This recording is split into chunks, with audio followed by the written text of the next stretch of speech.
there's this organization I work with called VETS, VETS, stands for Veterans Exploring Treatment Solutions. They send veterans with PTSD overseas for psychedelic therapy. Oh, wow. And it's really dope because you can't do that in the U.S. because we've created a corrupt system and whatever.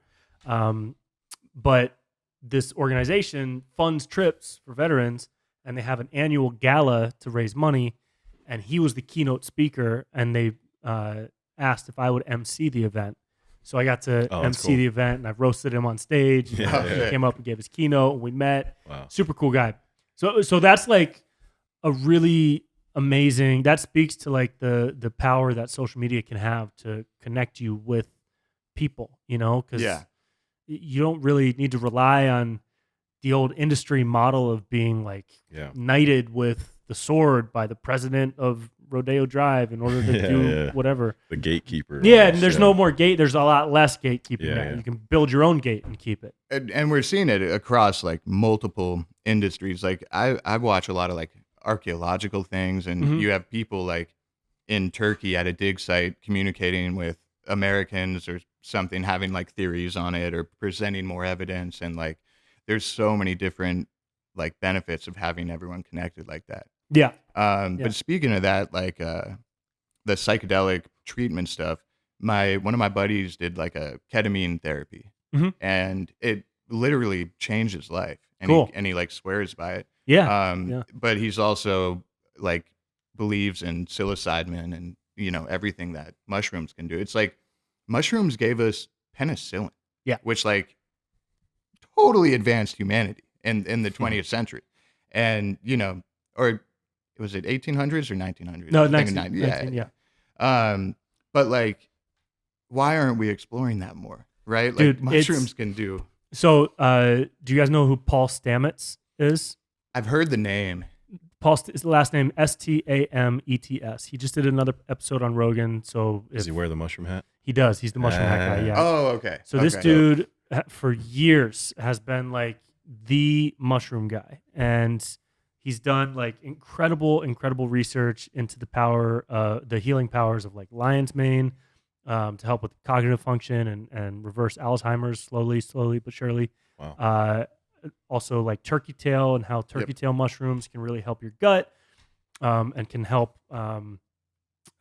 potentially help combat different viruses like COVID and other things. And it's amazing, dude. And psilocybin is in that same path. For me, I've been microdosing with psilocybin and working with that plant for about 8 years, and it's been a huge part for me of like,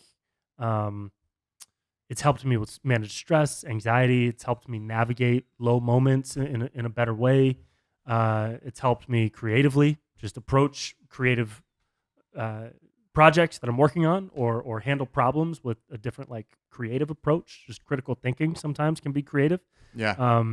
It really helps you kind of like, it helps me break habitual ways of thinking in order to allow like new ways of thinking to come in. And that might sound a little vague and hippy dippy, but if you try it, and I just encourage people to learn about it and research about it.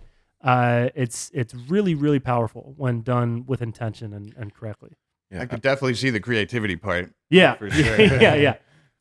I had some buddies who were vets, and they were talking about microdosing as a form to like help, like you're exactly what you're saying with vets, but help with PTSD and a lot of the trauma that comes with all that stuff. But is it, to my understanding, does it like there's ways that it like heals or connects pathways in your brain or something like that when you're on it that we don't have without that or something? Is that is there something along those lines? Or and I'm definitely not the person to be like giving the breakdown of this for sure. Well, neither am I. Look at how I asked that question. I know. Man. You're about to get an answer that's very similarly phrased because I'm a fucking idiot. But Huberman does a great podcast about this. There's a ton of studies and really easy to watch YouTube clips on neural plasticity. Yeah, which is just there's actually one really cool graphic out there that shows a map of your neural pathways before psychedelics and after psychedelics. I forget what exactly the study was. It might have been like before taking psilocybin, and then the person took psilocybin, waited a couple days or a couple weeks, and then they mapped the brain after. I forget what it was, and I'm not totally sure, but Yeah. it's a circle with a couple of lines going and intersecting in the A image A, and that shows your neural pathways prior.